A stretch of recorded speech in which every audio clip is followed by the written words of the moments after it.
Bonjour à tous, bienvenue sur ma chaîne YouTube. Je m'appelle Eloi et sur cette chaîne, je vous raconte mon aventure en prépa. J'avais déjà fait une vidéo de pré-rentrée il y a 2 semaines, juste la veille de la rentrée, et du coup là ça fait 2 semaines que je suis rentré, donc j'ai pas mal de choses à vous raconter. Alors pour commencer, l'intégration en prépa, je pense que ça doit être partout pareil, mais elle est vraiment trop bien. Genre en mode, c'est les secondes années qui nous accueillent et ils prennent vraiment beaucoup de leur temps pour le faire. Et tout le monde s'entend bien, on s'amuse, il y a des activités très amusantes, il y a des petits bizutages.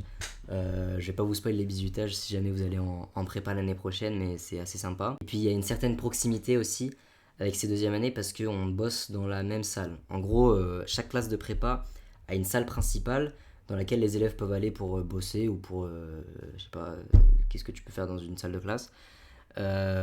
Et du coup, les deuxièmes années, les premières années de chaque filière précise, donc moi, maths approfondi HGG, bah, nos deuxièmes années, ils ont la même salle principale, quoi. Alors, une grosse différence avec le lycée, c'est la liberté qu'on a en prépa, qui est énorme et que je trouve vraiment incroyable. Le lycée est ouvert jusqu'à 23 h le soir, et le week-end, il est ouvert genre jusqu'à 1 h du matin. Donc il est ouvert le week-end d'ailleurs, ça c'est à noter aussi. Et du coup, on peut y bosser tout le temps. Toutes les salles de classe sont ouvertes en permanence. Ils nous laissent énormément d'espace pour travailler. Ils sont pas derrière nous. On est vraiment libre. Et en même temps, c'est normal parce qu'on est en prépa, donc on est là pour bosser, donc on est responsable. Mais cette liberté, bah, au lycée, j'avais pas du tout ça. Donc là, ça me fait un énorme changement. Et c'est trop bien. Genre, c'est juste trop bien. Bon, évidemment, cette liberté, on l'utilise pour travailler, du coup. Mais moi, je trouve ça très sympa. Et du coup, je vous parlais de l'ambiance de travail aussi, qui est un point essentiel de la prépa. Donc, la prépa, déjà, c'est des cours, à peu près comme au lycée, c'est-à-dire qu'en termes d'heures de cours, c'est le même nombre d'heures en gros, même moins, je crois. Et après, il y aura l'école qui, euh, qui viendront s'ajouter, mais j'en parlerai plus quand elles arriveront bientôt, dans 2 semaines. Mais du coup, l'ambiance de travail, elle est vraiment stylée. Genre au lycée, personne travaille ensemble. Enfin, j'en sais rien, mais moi j'ai jamais travaillé avec quelqu'un. Et là, c'est complètement différent. En gros, après les cours, t'as peut-être un quart ou la moitié de la classe qui va dans la salle principale. Et t'as tout le monde qui bosse ou qui parle.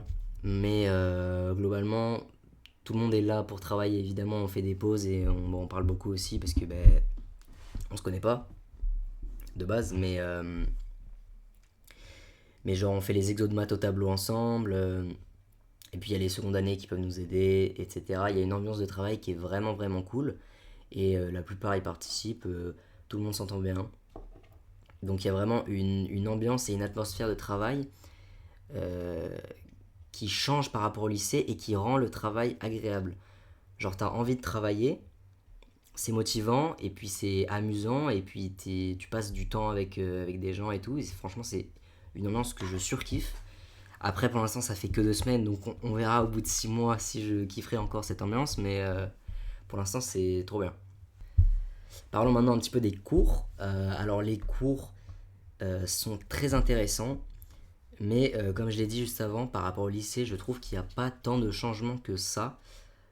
En maths, on va assez lentement. Après, je sais que c'est le début et qu'on va accélérer sûrement, mais pour l'instant, c'est assez lent.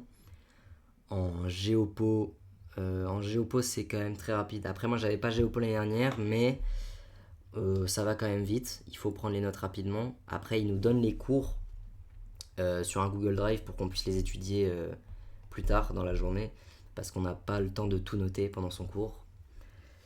Et après on a des profs de langue qui sont très bien. Et après, quoi d'autre comme matière? On a philo et lettres. Les cours de philo et lettres sont vraiment bien. Mon cours de philo est plus lent que celui de terminale et c'est la vitesse parfaite. Ok, maintenant je vais parler un petit peu du DS de ce matin, donc qui était un DS de maths de 2 heures et c'était sur le programme de terminale. Donc là, clairement, on commence léger. On fait pas du tout sur le programme de prépa. De toute façon, là sur le programme de prépa, en 2 semaines, on a fait très peu de choses. Il n'y a vraiment pas de quoi faire une évaluation. On a vu les systèmes linéaires et les notations pour l'instant, donc on n'a pas vu grand chose. Et du coup, éval sur la terminale, il y avait de la trigonométrie, il y avait une primitive, et il y avait des probabilités, c'était des questions qui restaient assez simples quand même. Il y avait une récurrence qui était assez compliquée, mais globalement, tu mets ça à un élève de terminale, il peut avoir 20 sans problème si c'est un bon élève, quoi. Le truc, c'est qu'on n'est pas en terminale et qu'on ne révise plus les maths de terminale. Enfin, il fallait réviser les maths de terminale pour la rentrée, ce que je n'ai évidemment pas fait et ce que ma classe non plus n'a pas trop fait.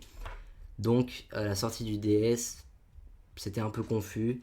L'avis général était que c'était un petit peu compliqué quand même, mais je sais pas du tout à quoi m'attendre. Je pense que niveau rédaction, je vais me faire complètement taper dessus parce que rédaction, bah, j'ai mis des soit X appartient à R au hasard. Je les ai mis où ça me semblait pas mal, où il manquait un peu des phrases, j'ai mis soit X appartient à R. Bon, évidemment, j'abuse, mais pour l'instant, la rédaction, c'est un peu ça.